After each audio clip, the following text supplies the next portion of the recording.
There's no black line, and there's no time clock, and it's not four walls. You have this open water, and so you really have to be comfortable with being such a little component to a bigger picture.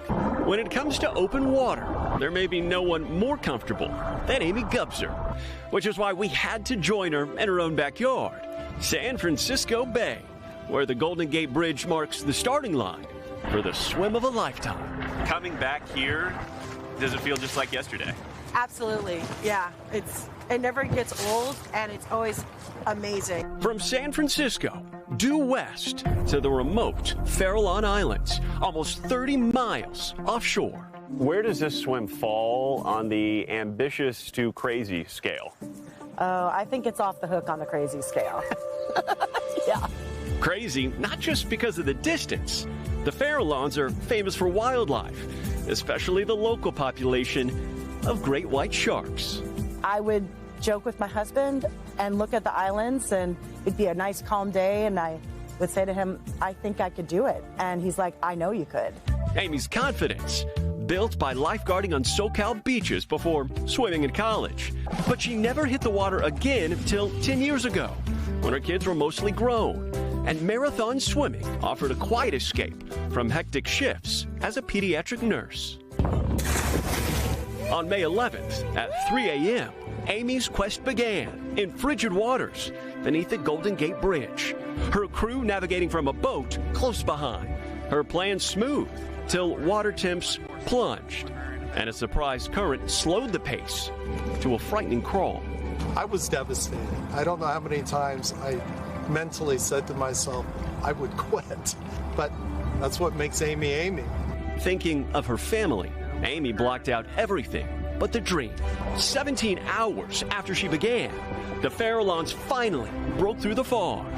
Amy finishing what she started, a 29.7-mile swim, putting her name in the record books.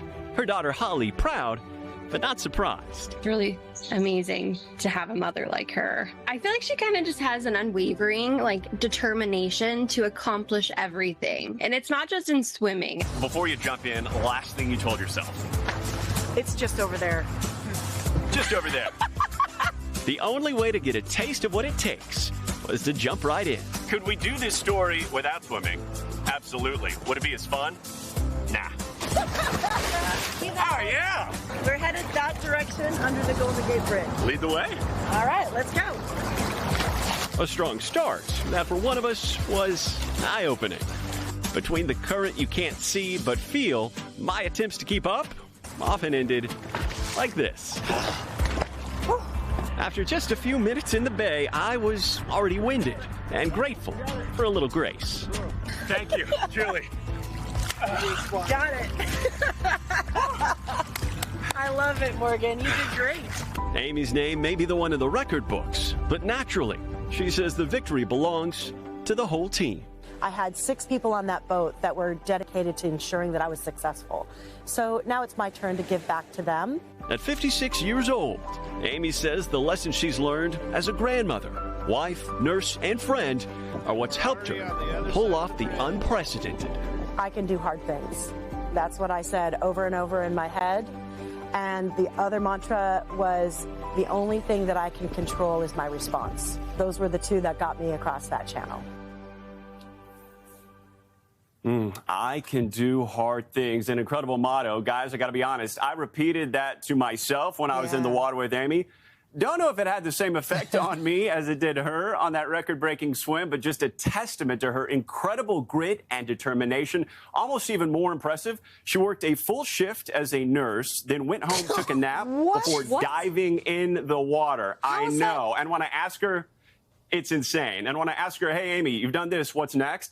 She says sharks weren't enough. She wants to head over to Scotland, take a dip in Loch Ness. So she's going face-to-face with a monster maybe here. And, of course, you got a 17-hour swim. In order for the record to be a true record, there can be no true interaction with a boat or a teammate. They had to pass over food and drink to her while she's in the water. Guys' favorite snacks, bone broth in a water bottle, mashed potatoes in a bag, and her favorite, canned peaches because the sweetness cut through that salt water. Wow. Go figure. How do you swim and eat at the same time? I just have so many questions. So many. So little time and so many questions. Amy's Morgan, were you a Amy. swimmer back in the day or now?